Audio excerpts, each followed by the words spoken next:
காலையிலேயே பார்வதி வந்து கமர்தீன் கூட பேசிகிட்டு இருக்கிறதுனால ஒரு டீல் பேசுவாங்க.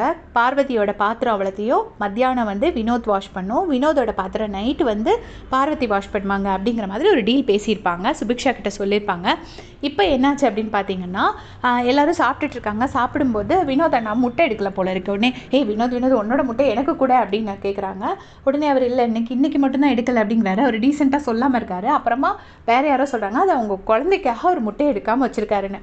அவரோட குழந்தை வரும்போது குழந்தைங்களுக்கு எக்ஸ்ட்ரா முட்டை கொடுக்கணுங்கிறதுக்காக 7 நாளுமே எனக்கு முட்டை வேண்டாம்னு சொல்லிட்டார் போல இருக்கு.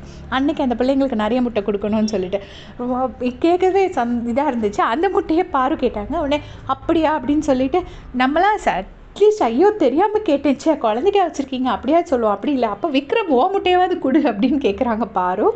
உடனே வந்துட்டு இல்லை அது விக்ரமோட முட்டை வேறு யாருக்கோ போயிடுச்சு ஏதோ சம்திங். உடனே வேண்டாம் அப்படின்னு சொல்லி முடிச்சுட்டாங்க. இன்றைக்கி ஒரு நாள் தான் அவங்க எல்லோரும் முட்டை எடுக்கல, நாளைக்கு எடுப்பாங்க விட்டுரு அப்படின்னு சொல்லி பார்வை விடுறாங்க. அதுக்கப்புறம் பார்த்திங்கன்னா என்ன சாப்பாடுறது மட்டன் ரசம் எப்படி வைக்கணும் அப்படின்லாம் சொல்லி திவ்யாலாம் பேசிகிட்டு இருக்காங்க. இந்த பக்கம் பார்த்திங்கன்னா சுபிக்ஷாவும் கனியக்காவும் மீன் குழம்பு கொண்டு போயிட்டு பிக் பாஸ் கிட்டே கொடுத்து கனியக்கா ரொம்ப ஸ்வீட்டாக கேட்டுட்ருக்காங்க. நீங்கள் வாங்கிக்கோங்க பிக் பாஸ் வாங்கிக்கோங்க பிக் பாஸ்னு. சுபிக்ஷா உடனே அது என்ன நீங்கள் திவ்யாவுக்கு நான் மட்டும் வாங்குறீங்க எங்களுக்கும் வாங்குங்க அப்படின்னு. இதை மைண்டு ஃபுல்லாக திவ்யா தான் போல இருக்குது எப்போவும் சுபிக்ஷாவுக்கு. அதனால அப்படி சொல்கிறாங்க. சொல்லிட்டு திவ்யாவுக்கு மட்டும் வாங்குறீங்களா எங்களுக்கும் வாங்குங்கன்னு சொல்லிட்டு இருந்தாங்க. கடைசியாக பிக் பாஸ் ஒரு வழியாக கன்ஃபெஷன் ரூம் ஓப்பன் பண்ணல, ஸ்டோர் ரூம் ஓப்பன் பண்ணிட்டாங்க. ஸ்டோர் ரூமில் கொண்டு போய் வச்சுட்டாங்க.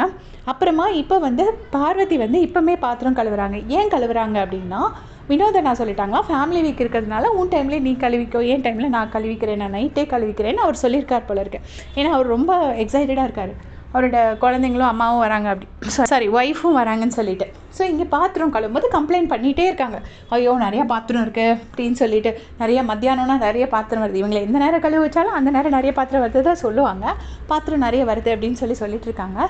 சொல்லிட்டு கடைசியில் வந்துட்டு சொல்கிறாங்க, ஐயோ வினோத் உன்னை நான் சாவடிக்கிறேன் பாரு, அதை பாத்திரம் அவ்வளோ இருக்குதா அந்த கோவத்தில் அப்படி சொல்கிறாங்க.